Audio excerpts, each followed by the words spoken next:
Sa pray mo, Panginoon, tayo po ay narito para makinig ng salita po ng Diyos. Kaya po natin yung ating pagtinig, yung puso natin at ating ang pagpapala. Dahil ang salita po ng Diyos isang pagpapala para sa ating po lahat. Kaya kung minsan, busy tayo sa buong isang linggo, yung Sunday lang na pagtitigo natin, minsan doon lang tayo nakapagpasa at nakapakinig ng salita po ng Diyos. So, ang title po natin sa umaga po ito, kahit yung title, ang kumpletong buhay kay Kristo. Sabay-sabay nga po, basahin natin, ready, and. Ang kumpletong buhay kay Kristo. Ayan. Kumpleto na po ba ang buhay nyo kay Kristo? Medyo alanganin po yung iba. So, kailangan mapag-ibay natin kung kumpleto ba ang buhay natin kay Kristo. Okay? Maganda yung title kasi parang ito yung nagsasabi sa atin na kumpleto ka na, wala ka nang kulang. Pag physical ang pinag-uusapan, minsan din natin mga sarili, meron bang kulang sa atin? Pag nakita natin yung ibang tao na meron kulang, alam natin kung ano yung pwedeng idagdag sa kanila. Pero sa atin, pag sinuwi tayo ng Panginoon, may mga kulang po tayo. Sabi ng iba, kulang-kulang. Pero sa kabila ng kakulangan natin, ang Diyos ang kumumpleto sa ating pong mga buhay. Kaya title po natin, ang kumpletong buhay kay Kristo. Maaaring partner natin na bibigay ng kasiyahan sa atin, somehow, kinukumpleto niya yung kalungkutan natin. Pero hindi sasapat ang lahat ng yun. Tama po ba? So, ang Diyos ang maaaring makapagbigay ng kakumpletuhan sa ating buhay. Yung text po natin ngayon, alam ko na pataralan na natin. Pero magandang masariwa natin kung ano ba yung nilalaman po nito. Kinuha ko po siya sa Pinoy version. Kasi nagtuturo po kami sa campus ministry, yung Bible na naibigay namin sa kanina ay yung Pinoy version. Okay, so ang ganda po ng translation, nung inaaral ko po siya. Basahin nga po natin. Nababasa niyo po? Okay, sa Colossians chapter 2, okay, verse 6-7, dahil tinanggap niyo na si Christ Jesus bilang Panginoon niyo, mamuhay kayo kasama niya. Verse 7, magpakatatag kayo kay Christ at gawin niyo siyang pundasyon ng buhay niyo. Maging matibay kayo sa faith, gaya ng tinuro sa inyo. At lagi kayong magpasalamat sa Diyos. Verse 8. Mag-ingat kayo. Huwag kayong maging biktima ng mga teaching na maganda lang pakinggan. Pero wala namang laman, kundi panluloko na galing sa tao at sa mga nakahaling espiritu sa mundo. Hindi galing kay Christ ang mga yan. Verse 9. Kasi makikita kay Christ ang buong nature ng Diyos doon sa pagiging tao niya. Last verse, verse 10. Kaya walang kulang sa buhay na binigay sa inyo ng Diyos. Dahil, ano daw? United kayo kay Christ. Siya ang pinakamataas sa lahat ng namumuno at may kapangyarihan. Naintindihan mo natin. Ang ganda ng translation niya. So, tablis siya, pero puhagan po natin yung mensahe. Isa-isahin po natin yan. Tayo po muna yung manalangin. Ama namin Diyos, maraming salamat sa iyong salita at aming pong binasa. Dalangin po namin kayo ang mag-usap at ang Espiritu sa aming Panginoon. Hindi po namin kaya intindihin ito. Ngunit sa pamagitan ng iyong tulong, ang iyong banal na Espiritu, mauunawaan po namin ito. Ilungan niyo kami, Panginoon, hanggang sa kami matapos, samahan niyo kami banal na Espiritu. Ito kami panalangin sa pangalan ng Jesus. Amen. So meron po tayong layunin o meron tayong goal sa ating pong pag-aaral ngayon. Tandaan po natin, dalawa lamang po ito. Una, maunawaan natin na kapag tinanggap na natin si Christ, Jesus. Inalaman na po kasi dito saan natin Christ, Jesus. Pwedeng Cristo. So maunawaan natin na si Christ, Jesus, itinanggap natin bilang Panginoon, united ka na sa Kanya. Ibig sabihin, nakipag-isa ka na sa Kanya. Once na ikaw ay naging born again, tiyakap mo na kung ano yung meron ang Diyos. Nag-unite na kayo, nagkaisa na kayo. Ibig sabihin, kapag nangyari ito sa atin, wala ka nang kulang sa buhay. Wala nang kulang sa iyong buhay dahil binigay ito sa iyo ng Diyos ng buo sa pamamagitan ni Kristo. Amen? Kung ikaw ay naisip kung may kulang ako, dahil tinanggap ko si Kristo, mawawala yung kaisipan na kulang ako. Kasi complete package yung ginawa ni Jesus para sa atin. Kaya masasabi natin, kumpleto ako. Ganyan po. Kaya masabi, finished work of Christ. Tinapos na gawa ni Kristo sa krus. Wala ka nang kailangan idagdag dahil tinanggap mo mula kay Jesus yung kabuuan, yung lahat-lahat. Kaya tayo ay kumpleto na. Sabihin nyo nga po, kumpleto na ako. Sabihin nyo sa katabi nyo, kumpleto ka na. Okay, so yun po yung unang layunin natin. Maunawaan natin na ikaw ay tumanggap kay Kristo at ipag-isa kay Kristo, kumpleto ka na. Okay? So pangalawang goal po natin, tingnan natin kung masasagot natin ito mamaya dito sa ating pag-aaral. Pangalawa, matalim sa ating mga isip at puso natin ng mga mananampalataya na ang buhay Kristiyano ay hindi weather-weather lang. Ang buhay Kristiyano ay hindi lamang nagtatapos sa pagtanggap kay Kristo. Yung una sabi natin, tinanggap natin si Kristo. United na tayo, kumpleto ka na. Pero pangalawa, dapat nating maunawaan na hindi ito nagtatapos ang ating buhay. Amen?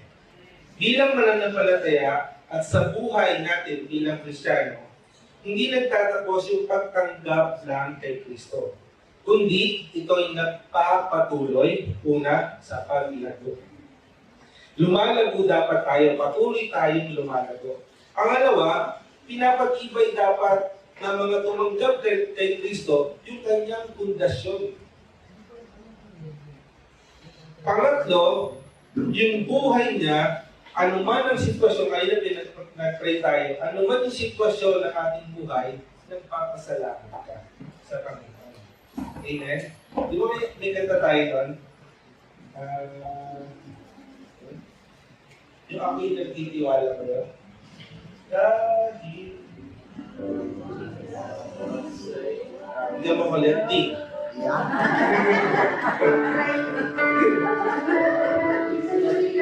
Okay, tulungan ko.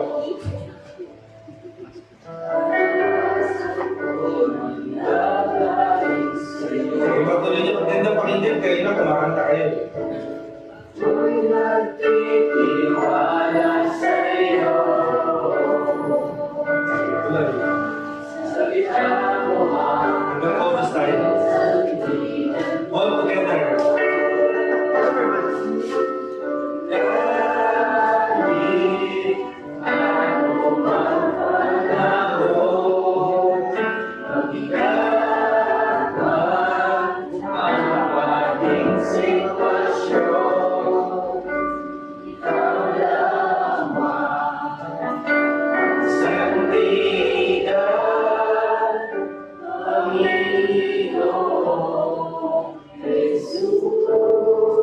Hanggang doon po tayo.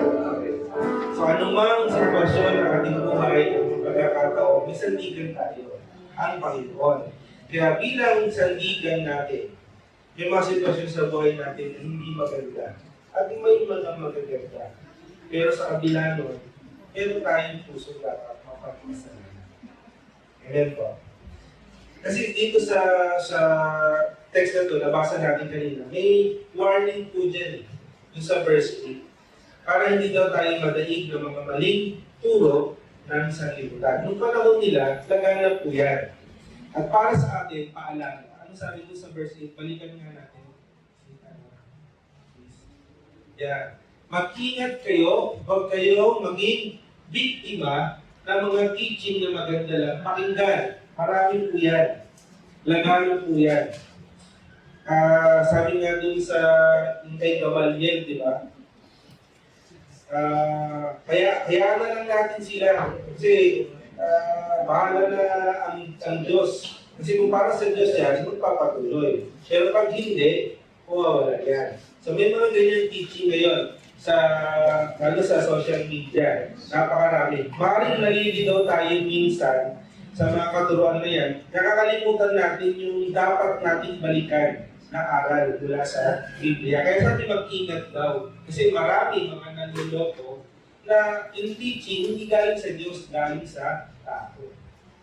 Yun yung problema. Kaya may warning po dyan. Ngayon, sinasabi po sa atin, sa goal natin, hindi nagtatapos yung buhay natin sa pagtanggap kay Kristo. Kailangan matatag tayo sa ating pundasyon, patuloy tayong lumalago, meron tayong pagpapasalamat sa ating Diyos. Yun po yung goal po natin. So, maraming tao po, maraming Kristiyano, ang nagsisimula na malakas. So, isa ba, bago Kristiyano, talagang, ayan, hyper po yan. Siguro iba naranasan na po yan. Parang lahat ng ministry gusto salihan. Okay? Very hyper. Malakas sa simula, ngunit habang tumatagal, nasi-shake, natitinag pag dumating ang bagyo ng buhay. Okay? So sinulat po ito ni Apostol Pablo sa mga taga-Colosas upang ipaalala sa atin, paalalahanan tayo na si Kristo ay sapat sa ating po mga buhay. So kung tayo maliligaw dahil sa mga maling katuruan, balikan natin yung kasapatan sa ating buhay ng ating po Panginoon. So may mga puntos po tayo dito, 4 po ito. Ating aaralin, buhat yan sa text. Ang kumpletong buhay kay Kristo, number 1, patuloy na lumakad kasama si Kristo. So kung sinasabi ng salita ng Diyos na ikaw ay kumpleto na dahil tinanggap mo si Kristo, united ka na kay Christ, so patuloy ka dapat na lumalakad kasama si Kristo. Ang kaligtasan ay isang kaganapan po sa ating buhay. Magandang karanasan po yan na tayo ay maligtas. Ngunit ang buhay Kristiyano ay isang patuloy na proseso. May nangyayari, may proseso. Isa narinig natin, isa tinatapyas ni Lord yung mga hindi maganda sa ating pong buhay. Continuous dapat ang paglakad natin sa Panginoon bilang isang Kristiyano o tinubos ng ating pong Panginoon. Huwag tayong masanay sa nakasanayan na. Yung ganito na ako dati, hindi na ako magbabago. Hindi, meron ginawa nga sa iyong Panginoon. Binago ka niya, kinumpleto ka niya. Kaya lang minsan tayo gustong bumalik sa dati nating buhay. Huwag tayong masanay doon sa nakasanayan na natin. May kailangang baguhin ang Diyos sa atin araw-araw. Hindi instant talagang ikaw ay totally perfect na. Hindi po mangyayari yun. So, binabago tayo ng Diyos araw-araw. Maging mentality natin, naging mentality natin yung ganito na talaga ako eh. Nagiging bukang bibig na natin, ganito na talaga ako eh. So pag ganito yung mentality natin, parang sinasabi mo, walang ginawa si Lord sa buhay mo. Nakuha niyo po? Kung okay na ako ganito, nakasanayan ko nito, ganito na talaga ako, hindi ka kayang baguhin ng tao, pero ang Diyos may ginawa sa iyo. Kaya hindi mo pwedeng sabihin, ganito na talaga ako. Meron ginawa ang Diyos sa iyo, tanggapin mo na ikaw ay nagbago na. Amen? So kapag ang mentalidad natin ay ganito na talaga ako, wala nang part si Lord sa buhay mo. Wala nang gagawin ng banal na Espiritu sa atin. Kasi okay na ako, kontento na ako sa kalagayan ng ganito. Kung paano natin tinanggap ang Panginoon sa pamagitan ng pananampalataya at biyaya, ganun din dapat tayo mabuhay araw-araw. Araw-araw may tinuturo ang Diyos sa atin. Araw-araw may ginagawa ang Diyos sa atin. Si Jesus ay tinanggap natin bilang Panginoon at tagapagligtas. Tama po ba? Kaya pag meron tayong kausap, di ba, tanggapin mo ang Panginoon bilang yung Panginoon at sarili tagapagligtas. Magkaiba po kasi yun. Okay? Tagapagligtas at Panginoon. So ang ibig sabihin ng Lord o Panginoon, mamuhay kang kasama niya. Mamuhay kang kasama niya at yung pagpapasakop sa kanyang otoridad, tayo nagpapasakop sa otoridad ng Diyos, hindi lang yung gusto lang natin ipasakop sa Diyos, kundi lahat ng aspeto ng ating buhay, ibinibigay natin sa Diyos. Sakupin mo ako, Panginoon. Kasi pagka partial lang yung ipapasakop po sa Diyos, nabubuhay ka pa rin sa laman. Tama po? Kasi hindi mo binibigay lahat sa Diyos. Example, si church, dito po, hindi na tayo ilalayo sa church. May mga tinatawag tayong head or leader sa church. Tama po ba? So dapat nagpapasakop tayo sa kanila. Kasi mayroong otoridad na ibinigay sa kanila ang Diyos. Hindi tayo gumagawa ng sarili nating desisyon or pagpapasya. Ang tawag po doon, ginagalang natin yung leader natin. So, hindi natin pinapangunahan yung leader natin. Kasi may tinalaga ang Diyos na mga leader sa church. Nagpapasakop tayo sa kanila. May authority sila sa atin. Kaya hindi tayo nagpapasya sa gusto lang natin na pagpapasya. Kasi kung ikaw yung masusunod at hindi ang leader, ikaw na ang mag-lead. Ikaw na ang leader. Nakukuha po natin. Mahalaga po yun sa church. Sa mag-asawa naman, ganoon din.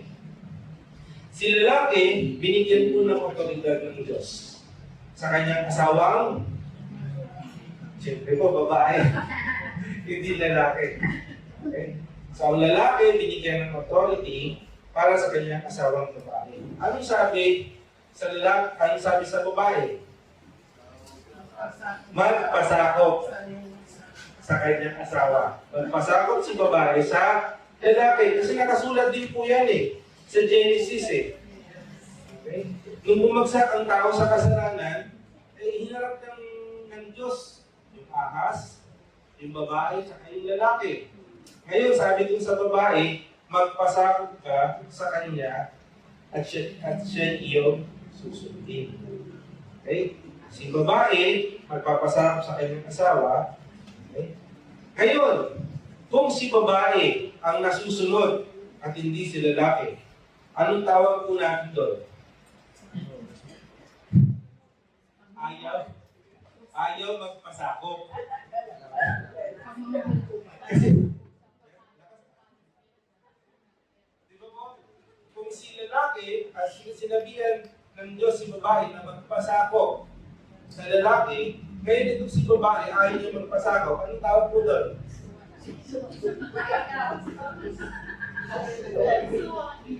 So, hindi nagpapasakop. Okay? Kasi kung ayaw magpasakop ng babae sa kanyang asawang lalaki, magpalit na lang po kayo ng posisyon.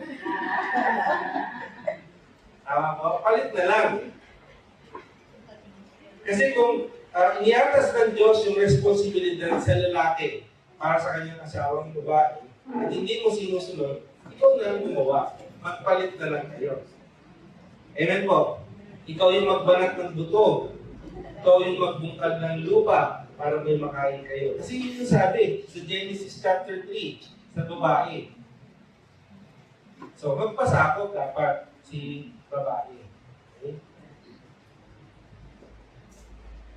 So, kung namumuhay tayo kasama ang Panginoong Yesus, si Lord dapat ang nasusunod. Hindi ka. Amen po. Dahil nagpapasakop tayo sa otoridad ng Diyos. Sabi mo, Lord mo siya. Sabi mo, Panginoon mo siya. Kaya hayaan mo na sakupin ka ng Diyos at siya ang masunod sa buhay mo. Araw-araw, nagdi-decide ka. Lord, ikaw ang masusunod sa akin. Hindi ako. Even si Jesus, nung siya'y nananalangin sa Gethsemane, nagpasakop siya sa Ama. Huwag ang kalooban ko ang masunod, hindi ang kalooban ng Ama. Amen po? So may kanya-kanyang otoridad ang binigay ang Diyos sa atin. Pero dito sa inaaral natin, kung gusto mong patuloy na lumakad kasama ang Diyos, magpasakop ka sa Diyos. Kung meron babaguhin ng Diyos sa buhay mo, masakit, pero alam ko magiging ganansya ito sa iyo pagdating ng araw. Sa umpisa, hindi mo maintindihan bakit nangyayari sa akin ito, ay pala, kailangan ka dumaan sa proseso. Maripahin ka, mahubog ka, para pagdating ng araw, maging kadamit ka sa umpisa. Amen po. Maraming pangyayari sa buhay natin na minsan hindi natin maintindihan. Pero kapag ka inalaw mo ang Diyos na sakupin ng buhay mo, Lord, wala ko ititira, lahat ito, ibigay ko sa iyo. Ikaw ang masusunod. Alam niyo po, magiging mabuti tayo ito. Gusto niyo po ba yan? Parang ayaw. Kasi alam niyo po, anong sense na tinanggap natin si Kristo sa ating buhay bilang Panginoon at tagapagligtas, kung ikaw hindi naman ang masusunod, hindi siya. Anong sense? Sabi, Lord, susunod ako sa iyo, pero, may pero pa. Lord, sandali lang. Nakukuha niyo po? So, nung mag-decision ka na tanggapin si Lord, si Jesus, sa iyong buhay, bilang palang tagapagligtas, siya na dapat ang nasusunod sa buhay natin, hindi tayo.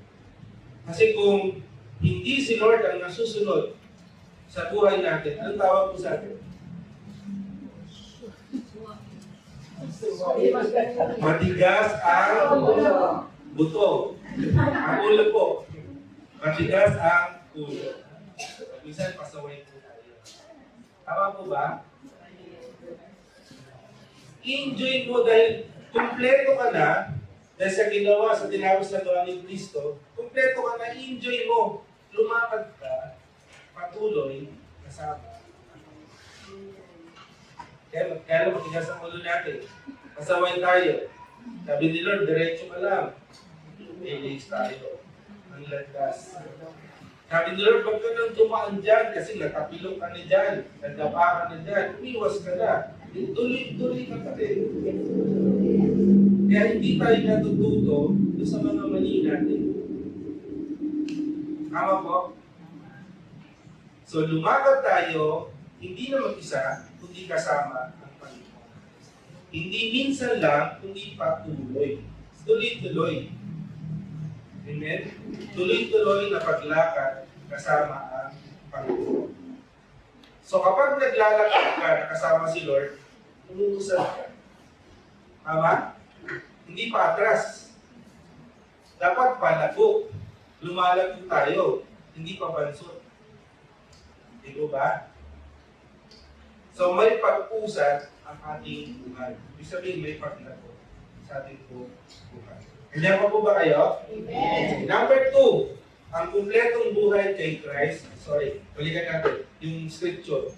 Ang sabi dyan. Dahil tinanggap nila si Christ Jesus bilang Panginoon nyo, mamuhay kayong kasama niya. Ito yung scripture verse po natin.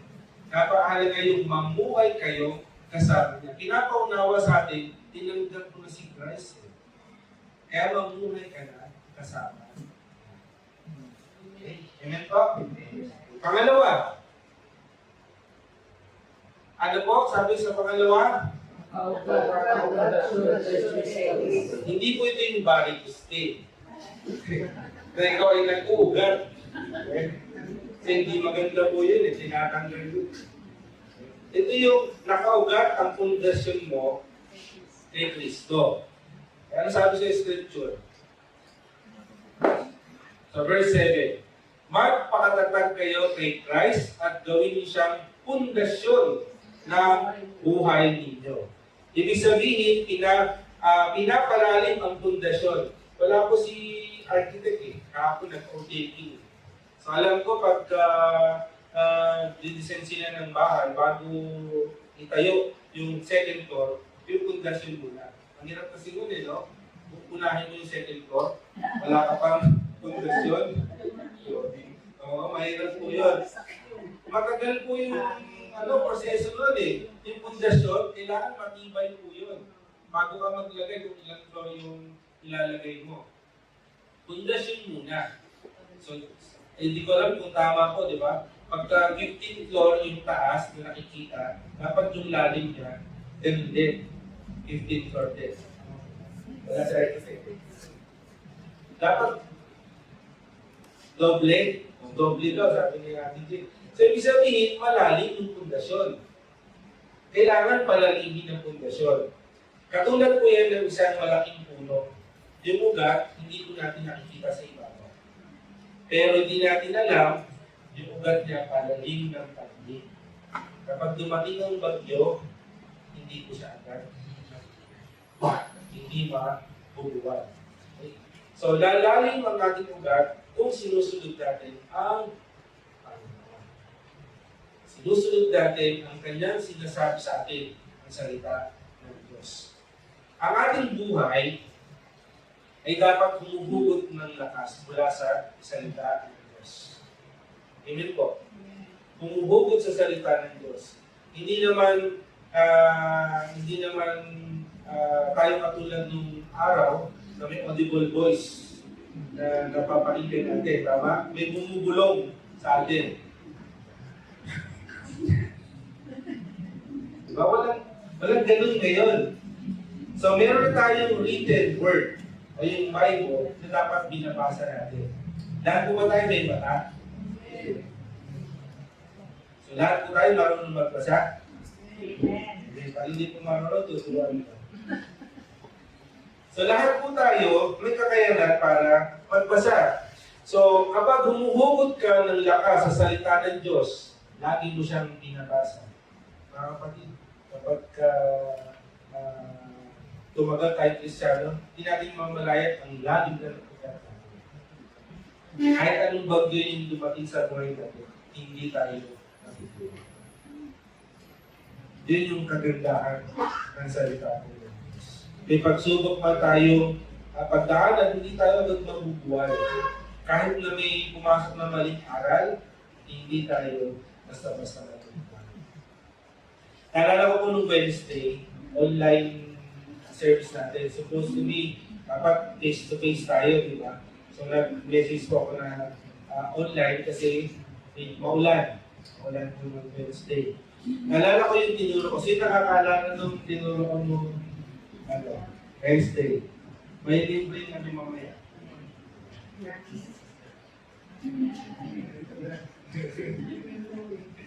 Sino nakakaalala? Tama po, no? Sabi doon, Jan lang yan. Sa John 15:7. Sabi doon, kung mananatili kayo sa akin at ang aking mga salita ay manatili sa inyo, ipagkakaloob ko ang anumang hinihiling ninyo. May dalawang bagay po tayo tinalakay. Sabi doon, manatili ka sa Diyos. Hindi kalooban mo ang dapat masunod, yung kalooban ng Diyos. Manatili ka sa Diyos. Pangalawa, sabi doon, manatili din yung salita ng Diyos sa iyo. Kapag mananatili ang salita ng Diyos sa iyo, sinusunod mo dapat ang kanyang salita. Kasi utos ko ng Diyos. Tama po?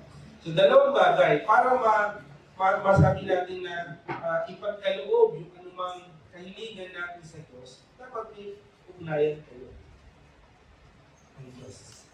Nakakabit ka sa puno. Tama po? Nararanasan mo yung sustansya, yung nutrients na pumapasok sa puno.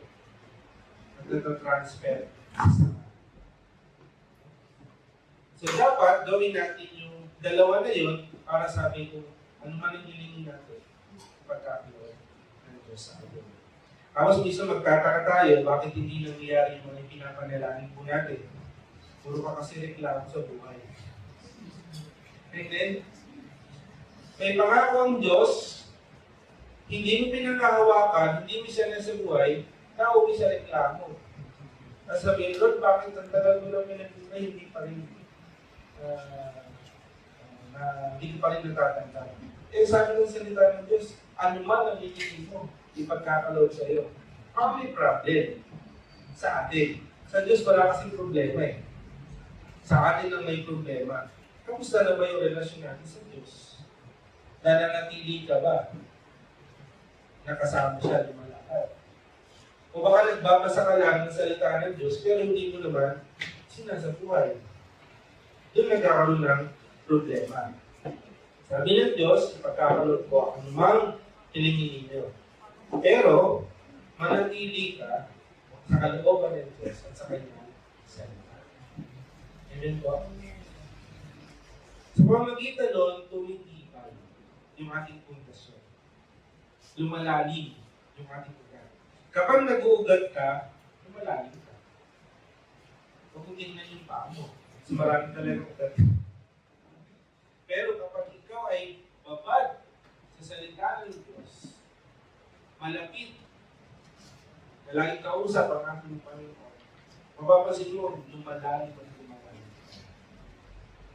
So, dapat din paglalim sa ating buhay. Amen po? Amen po ba? Okay, pangatlo. Ang kumpletong buhay kay Christ ay pinapatibay ang faith sa mga aral ni Jesus. Ano sabi ng Scripture?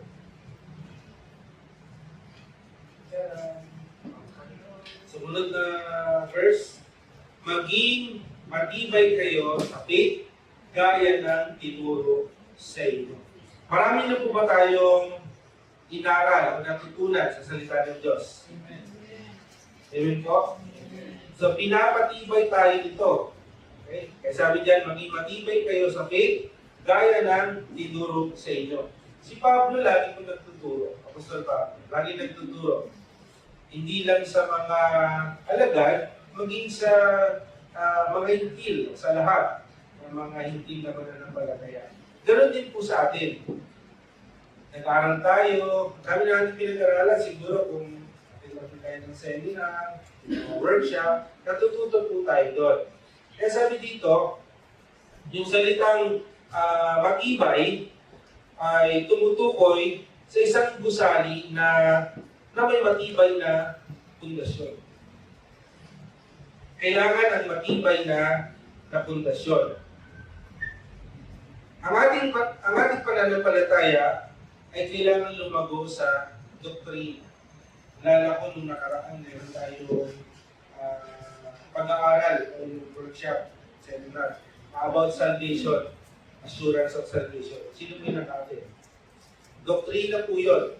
So kung doon pa lang naunawaan natin, nag-develop na tayo ng matibay na pundasyon. Yung mga aral na tinuro sa atin, pinapatatag natin yung ating mga buhay. Kasi hindi po sapat yung emotion lang yung ating po pinapakita. Kailangan ang matatag na pagkakakilala sa katotohanan ng Biblia. Marami po katotohanan ang Biblia na makikita natin, masusumpungan natin kapag pinasa natin.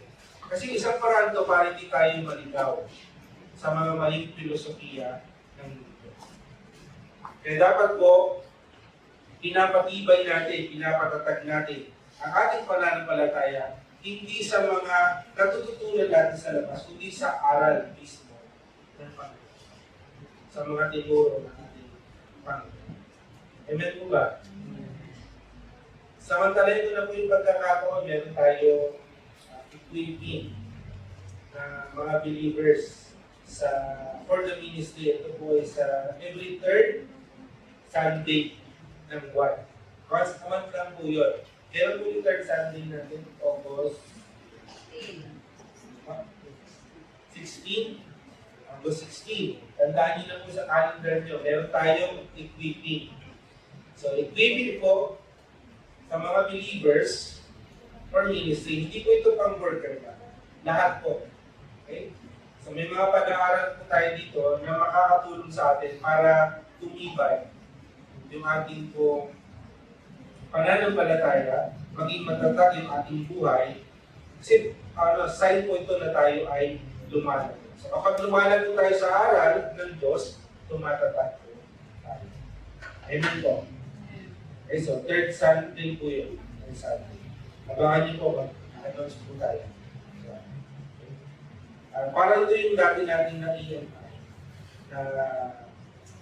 Pero hindi lang EMI na teaching. So lahat po, madadaanan natin para sa ating pagkakas. Okay? And number 4,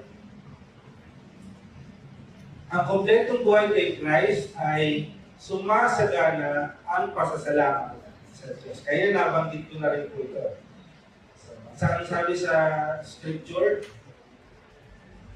yung panghuli po na naka-highlight, lagi kayong magpasalamat sa Diyos.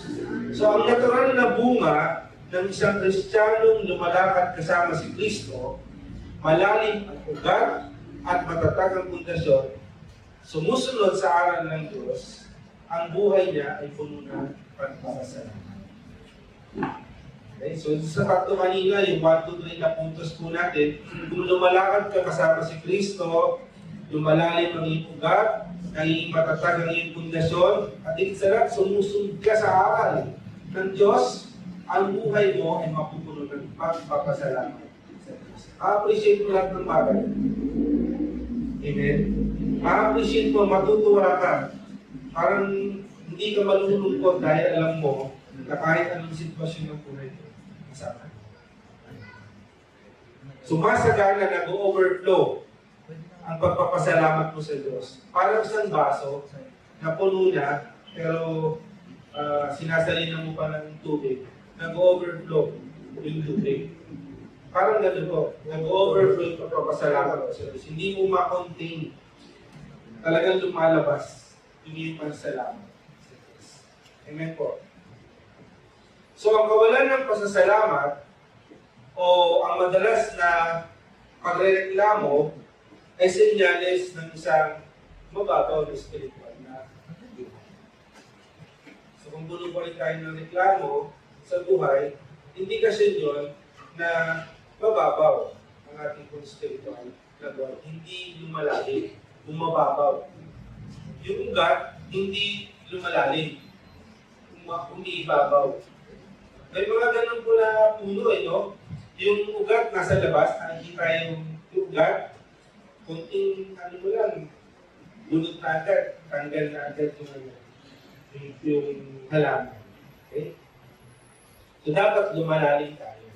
So ang nagpapasalamat na puso ay nagpapatunay na nagtitiwala tayo sa kabutihan ng Diyos, ano man ang sitwasyon. Kinanta natin kanina, di ba? Napakaganda. Ano mang sitwasyon, matibay natin sa tila ang ating Panginoon. Ganda kanina nung awit nyo. Kahit walang lead singer, parang nasa tono ito. Pwede pala yun, no? Parang when the music takes. Pag nawala lahat yung instrumento, tayo lang kumanta. Ang ganda po, no?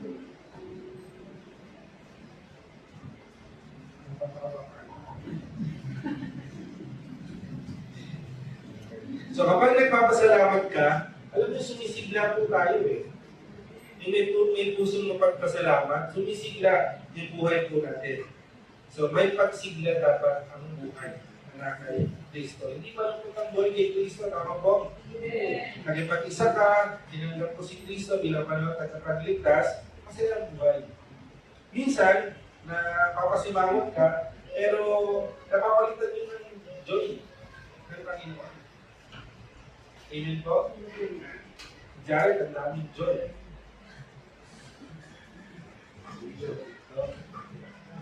Joy. Ang dami nating joy. Kaya happy lang. Yes. Amen po? Everyday happy. So yun po yung 4 na puntos natin. Balikan nga po natin. 4 na puntos. Basahin nga po natin sabay-sabay.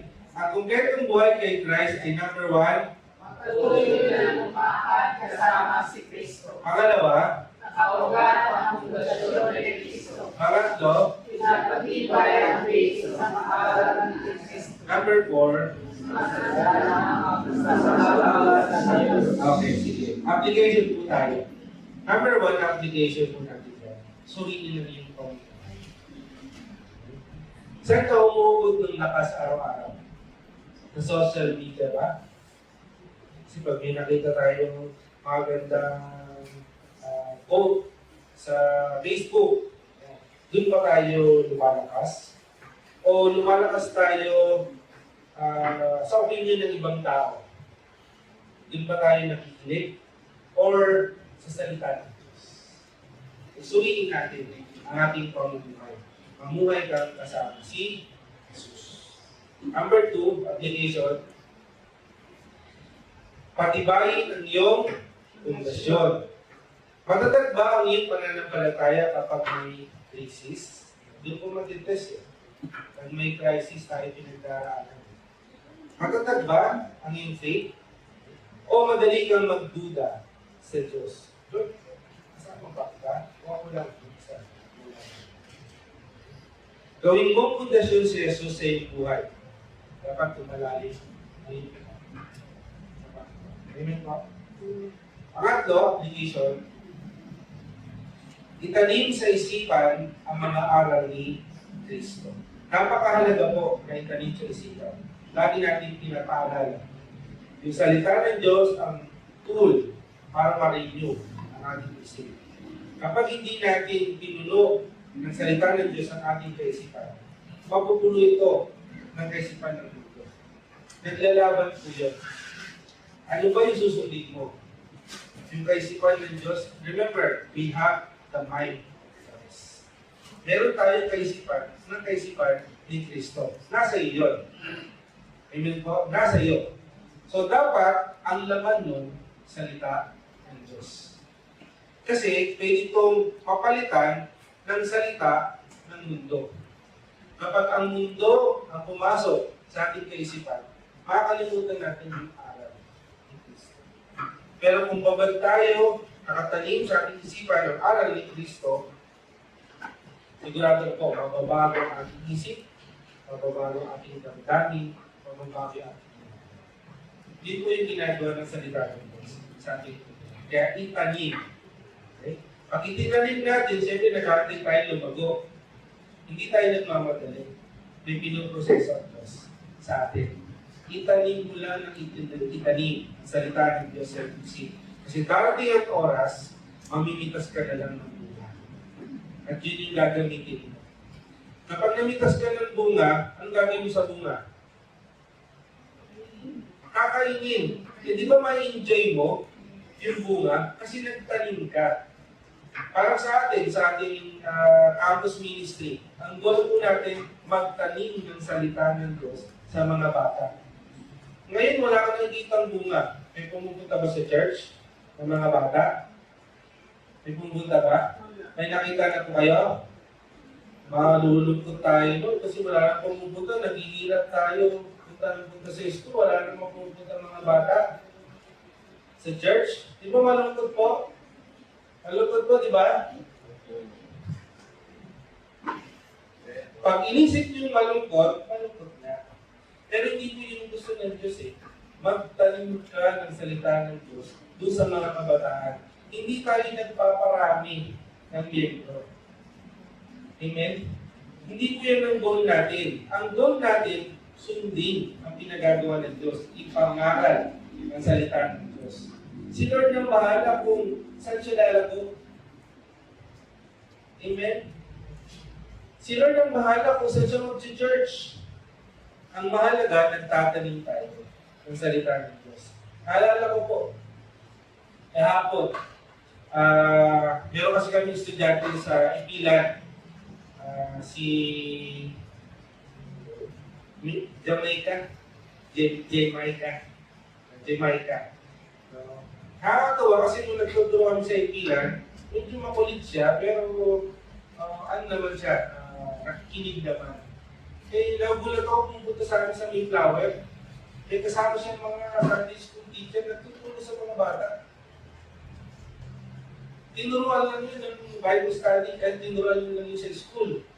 Hindi namin alam kung saan siya nag-church. Pero pero yun, kung nakapunta pa ng Mayflower, sa aming subdivision, magtuturo sa mga bata doon. Dapat ba akong malungkot? O dapat ba tayo malungkot? Hindi. Kasi nakikita ko yung bunga. Nag-gets niyo po? Yun na yung bunga. Naturuan natin yung bata, nagbubunga, lumalaki. Nagtuturo niya ng Sunday school. Ilan pang bata ang maging katulad niya dahil ng taniman ng salita ng Diyos. Glory to God. Instrumento lang po tayo na nagturo. Eh, yung mga teacher po natin, hindi naman natin binibigyan ng allowance. Amen? Oras lang ang kanilang puhunan. Pagod. Alala ko na nakarang Tuesday, basang-basa sila sa ulan. Kasi alam niyo po, pag pumunta kayo ng Alves, pagdating sa Manggahan, ang init. Pag bandang Habalera, umuulan. Ganun po yung klima. Makikita niyo talaga hati yung kalsada. Kaya dito ka sa init, na sumulan doon, mga ganun ang sitwasyon ko. Na basa po sila ng ulan. Sa kayong Chino. Pero tuloy pa rin po. Tuloy pa rin siya. So, iba't iba yung sitwasyon, pero pakita natin, nagtanim tayo ng salita ng Diyos. Nagbunga. So, kapag tayo nagtanim ng salita ng Diyos sa ating isipan, magulat na lang tayo, pipitasin natin yung bunga at i-enjoy na lang natin yung sarap ng bunga. Okay? Kaya makasabi tayo, salamat po. Kaya may gusto tayo magpapasalamat. Okay? Huwag natin sayangin yung mga aral na natututunan natin mula sa kanya salita. Pang-apat po, ang application, ang challenge po sa atin. Magsanay na laging mapagpasalamat. So, masanay po tayo na lagi po tayo nag-thank you sa Diyos. Kasi gumawa tayo ng listahan. Yung mga bagay na ipagpapasalamat natin sa Diyos, baka mapuno yung listahan natin. Kulang pa. Kaya kung araw-araw hindi kayo nagsusulat, mamiss nyo, siguro sa isang buong taon, mapuno yung notebook nyo ng pagpapasalamat sa Diyos. Palitan natin yung reklamo natin ng papuri sa Diyos. Hindi po yung maganda. Palitan natin. Kasi pag nagre-reklamo tayo, bumibigat yung loob natin eh.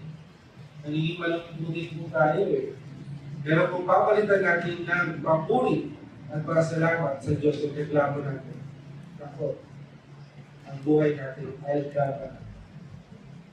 Amen po ba?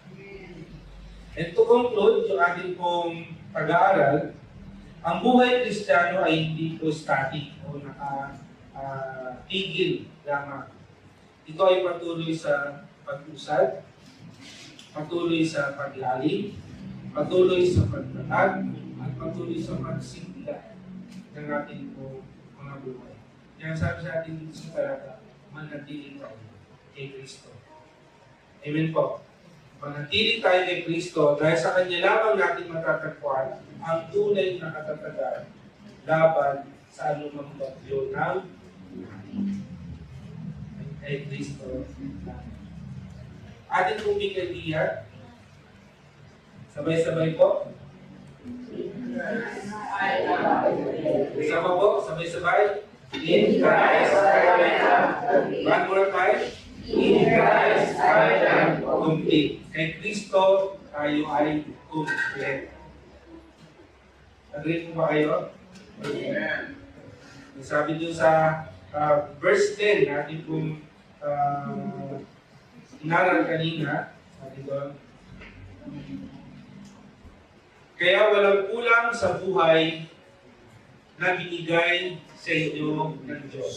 Dahil united kayo kay Christ, siya ang pinakamataas sa lahat ng namumuno at may kapangyarihan. So, kompleto po tayo. In Christ, I am complete. Amen po. Palapakan po natin ang Panginoon. Thank you tayo para manalangin.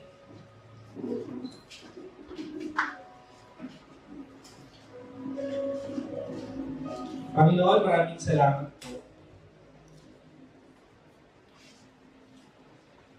Dahil tinuruan mo kami, Panginoon, at pinaalalahanan na kapag kami ay may relasyon sa inyo, kami ay kumpleto. Minsan nagdududa kami, Panginoon, na kulang kami dahil sa nakikita ng aming mga mata. Dinadaya kami ng aming pakiramdam kaya hindi namin ma-enjoy yung buhay na kumpleto kasama ka. Nawa, Panginoon, magturo sa amin at magpaalala palagi ang mga salitang inaral po namin po. Maunawaan po namin na kapag tinanggap ka namin sa aming buhay bilang Panginoon at tagapagligtas, wala na po kami. Kumpleto kami, pinuno kami, dahil sa iyong ginawa sa krus ng Kalbaryo. Buong-buo kami, Panginoon, at meron kaming lakas para ikaw ay pasalamatan at ikaw ay pag-ipunan. Dalahin ko po, Panginoon, sa umaga nito, sa bawat isa na nakapakinig ng iyong salita. Maunin namin ang iyong salita at pagsilbi itong paalala sa amin araw-araw na ikaw, Panginoon, ang aming pagtitiwalaan sa lahat ng aspeto ng aming buhay. Kung wala ka po sa aming buhay, wala po kami magagawa. Salamat po sa iyong kabutihan. Maranasan po namin lagi ang pagpapala na nagmumula sa iyo. Dahil kami ay pinagpala mo na ng Diyos at pinabuhay Panginoon. Salamat po sa iyong kabutihan. Tanggapin ang bawat isa ang iyong pagpapala. Panginoon, ulihin ka sa pangalan ni Jesus. Amen. Salamat po natin.